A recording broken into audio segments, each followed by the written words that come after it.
Umabot na sa 3 barangay ng Verde Island sa Batangas ang oil spill mula sa Mount o MT Princess Empress.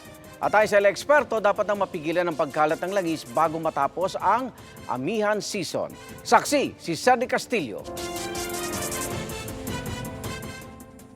Ang Verde Island Passage sa Batangas, importanteng breeding ground at tirahan ng mga isda at iba pang lamang dagat.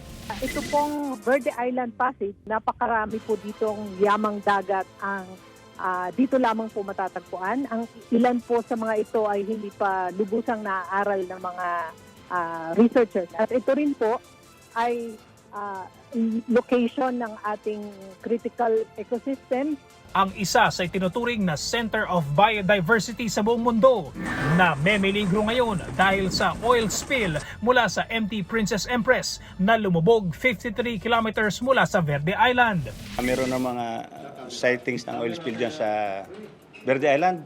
Even weeks before, nagbigay na tayo ng panawagan, a nationwide call for assistance, and it includes every areas na possibly or potentially would be affected by the oil spill. So mayroon na tayong coordination naman sa LGU.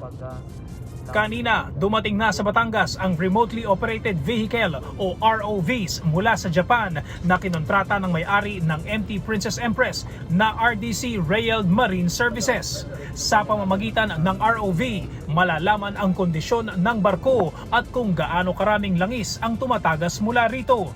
Dumating na rin ang mga taga-US Coast Guard na tutulong sa paglilinis. Wala sa usapan yung barko na yan. Ang parang pinag-uusapan doon initially kung may butas, i-patch muna at i-siphon yung langis. Kaya dapat sa lalong madaling panahon lahat ng paraan magawa. Oras ang kalaban ng mga otoridad, lalo't ayon sa UP Marine Science Institute, may tumatagas pa ring langis mula sa barko. Importante raw na mapigilan ang pagkalat ng langis bago matapos ang amihan season dahil kung hindi, mas marami pang critical biodiversity areas sa kahabaan ng Verde Island Passage ang posibleng maapektuhan. Nakatutulong daw kasi ang amihan dahil sa direksyon ng hangin para makontain ang oil spill sa Nauhan at Pola sa Oriental Mindoro. Based on latest projections ng UPMSI, ang trajectory ng parts of the oil slick will be towards the north. So pahilaga po ang current na pwedeng magdala ng parts ng oil spill papuntang area ng Puerto Galera, Calapan, ibang areas po ng Batangas. With the 19,000 affected fisherfolk, tinitingnan po namin na estimate is 5 million pesos ang nawawala araw-araw dahil sa hindi pagkakaroon ng hanap buhay ng mga mangisda habang po nakasara itong mga pangisdaan kung sila po ay naghahanap buhay. Nagpapatuloy naman ang investigasyon ng Marina tungkol sa lumubog na MT Princess Empress. Matapos kasing ilabas ng Philippine Coast Guard ang ipinakita raw sa kanila na Certificate of Public Convenience ng may-ari ng barko. Sabi ngayon ng isang opisyal ng Marina, peke di umano ang dokumento. Sa inilabas kasing dokumento, may nakapirmang isang engineer Mark Anthony Pascua na director di umano ng franchising service ng Marina. Kanina, humarap si Marina NCR Director Mark Pascua para pabulaanan ito. Sa my opinion, hindi siya authentic, so to speak. Kasi wala nga po kami ini-issue CPC amendment. At the same time, I never signed any amended CPC for that matter. I am the Regional Director of Marina National Capital Region. I am not the Director of Franchising po. Pinuna rin ng Marina ang pirma ng isang Feliciano Tira na nag-certify na totoo ang CPC ng MT Princess Empress. He retired in January 1, 2020 and he passed away po December 27, 2022. This is of course subject to due process and we are doing that at the moment. And kung hindi ka authorized mag-operate, as nag-operate ka, definitely po the ship owner will be held liable. Sa darating na Huwebes, magkakaroon ng isa pang pagdinig ang Marina tungkol sa lumubog na motor tanker. Suspendido na raw ang operasyon ng 2 pang mga barko ng kumpanyang may-ari ng MT Princess Empress. Para sa GMA Integrated News, Cedric Castillo ang inyong saksi. Lusot na sa Senado ang 2 panukalang makatutulong sa mga estudyanteng gipit sa pera. At isa po rito ang pagtanggal sa no permit, no exam policy. At isaksihan. Kapag malapit na ang exam, pagre-review ang pinagkakabalahan ng maraming estudyante. Pero may ilang inaalala rin kung makakapag-exam dahil hindi pa bayad ng tuition dahil sa polisiyang no permit, no exam. Tutol po tayo dun sa no permit, no policy kasi syempre po parang nahihinder po yung mga bata na kapos po sa pambayad. Lusot na sa Senado ang panukalang batas na nagtatanggal ng naturang polisiya sa mga eskwelahan. Sa Senate Bill 1359, ipagbabawal ang pagpigil sa sino mga estudyante na kumuha ng exam o anumang uri ng educational assessment nang dahil sa hindi nabayarang tuition o iba pang school fees. Kailangan lang na magpasa ang estudyante at mga magulang o legal guardian ng promissory note na magsasabi kung kailan sila magbabayad. Sakop nito ang mga estudyante sa mga pribado at pampublikong paaralan mula elementarya hanggang kolehiyo, maging vocational institutes, pati mga kumukuha ng postgraduate degree. Magmumulta ng halagang hindi bababa sa 20,000 pesos at hindi higit sa 50,000 pesos ang pangulo ng eskwelahang lalabag. Pero kapag hindi pa rin makabayad, pwedeng hindi ibigay ang grades o clearance ng estudyante o kaya hindi siya payagang makapag-enroll sa susunod na taon. May katulad na panukala nakahain sa Kamara pero mga estudyante sa Higher Education Institutions o HEI pa lang ang kasama. Kahit bigyan sila ng chance, kahit pa po. Huwag yung strict na bawal na. Mali rin po kasi parang ganun din yun. So pinag-exam mo pero hindi na makakuha yung mga kailangan ng dokumento. Lusot na rin sa ikatlong pagbasa ang Senate Bill 1864 na nagtatakda ng moratorium o pagpapatigil sa pagbabayad ng student loans tuwing umiiral ang state of calamity o state of emergency sa isang lugar. Sakop nito ang mga estudyante sa pribado at pampublikong kolehiyo at universidad at mga kumukuha ng postgraduate degree. Hindi rin papatawan ng interes ang utang ng estudyante habang umiiral ang moratorium. Naghain din sa Kamara ng kaparehong panukala. Para sa GMA Integrated News, Ian Cruz ang inyong saksi. Inaasahan sa Setyembre matatapos ang rehabilitasyon ng airstrip ng Basa Air Base sa Pampanga. Pinondohan ito ng $24 million bilang bahagi ng Enhanced Defense Cooperation Agreement o EDCA. At target ng gobyerno na mapalawak ang runway para magamit ng malalaking aircraft gaya ng C-130. Isa sa 5 orihinal na EDCA sites ang Basa Air Base at hindi pa binanggit kanina kung saan itatayo ang sinasabing 4 na bagong EDCA sites na hiningi ng Amerika.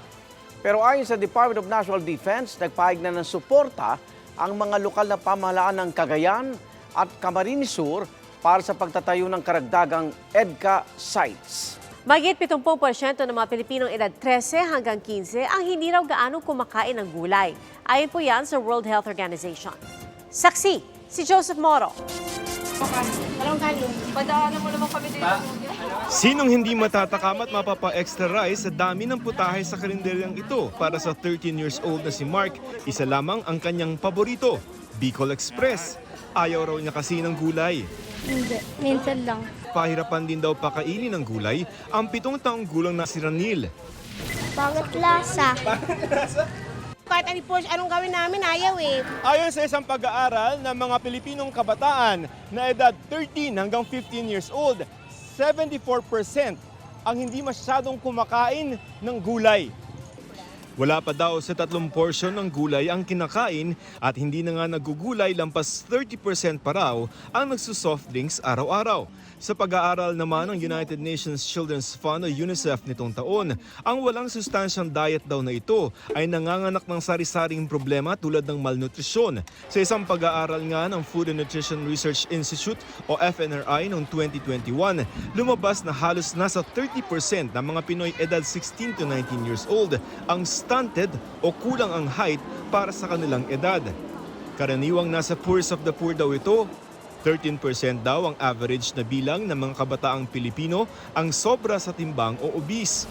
Hindi po natin alam kung yung sobra-sobrang pagkain ng mga overweight children ay ito po yung talagang tamang sustansya na dapat nilang kunin sa kanilang pagkain. Kaya raw nakikipag-ugnayan ng FNRI sa mga lokal na pamahalaan para sa mga feeding program. Para sa GMA Integrated News, Joseph Morong ang inyong saksi.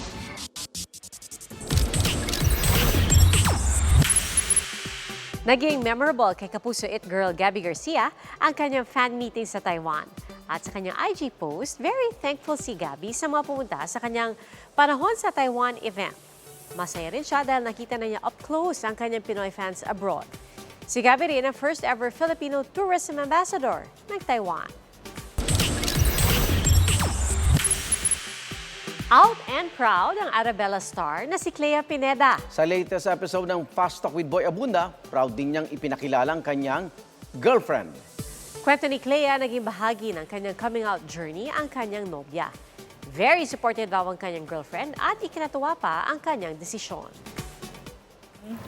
Thank you for everything, hon. Hon. No. Thank you. And I love you so much. Thank you. Thank you. Binabantayan ngayon ng mga veterinaryo sa Greece ang isang puting tiger cub na natagpuan po sa ilalim ng basurahan. Pinaniwalaang biktima ng illegal wildlife trade ang inabandonang hayop na nasa malubhang kondisyon. Nakita ng isang cleaner ang tiger cub sa mga basurahan ng Attica Zoological Park. Inaalam na ng otoridad kung sino ang may-ari ng sasakyan na nakita sa surveillance camera ng zoo na dumaan sa mga basurahan bago natagpuan ang tigre. Kahit di pa nagsisimula ang tag-init, ramdam na ang kakulangan ng supply ng tubig sa ilang bahagi ng bansa. At posible raw yung maranasan sa iba pang lugar ayon sa National Water Resources Board. Kaya ngayon pala, naghahanda na raw ang ilang ahensya ng gobyerno. Sabi pa naman ng Pag-asa, maaring umira lang El Nino simula sa Hunyo kung kailan makararanas na mas mababa sa normal na busang ulan ang buong bansa. Posible rin daw itong magpababa sa level ng tubig sa mga dam. 2018 hanggang 2019 nang huling magka-El Nino, kung kailan mahigit 200,000 magsasaka ang apektado. Umabot naman sa halos 8 bilyong piso naging pinsala sa agrikultura. At yan iga ng mga balitang ating sinaksiyan. Ako naman, Arnold Clavio, ito ang inyong liga ng katotohanan.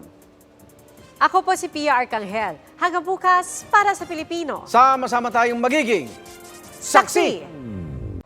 Makaiga ang saksiyan ng unang pasok ng mga balita. Maaaring mapanood ang saksi at ang iba pang GMA Newscast sa youtube.com/GMA News. I-click lang ang subscribe button. Sa mga kapuso abroad naman, maaari po kaming masubaybayan sa GMA Pinoy TV at www.gmanews.tv.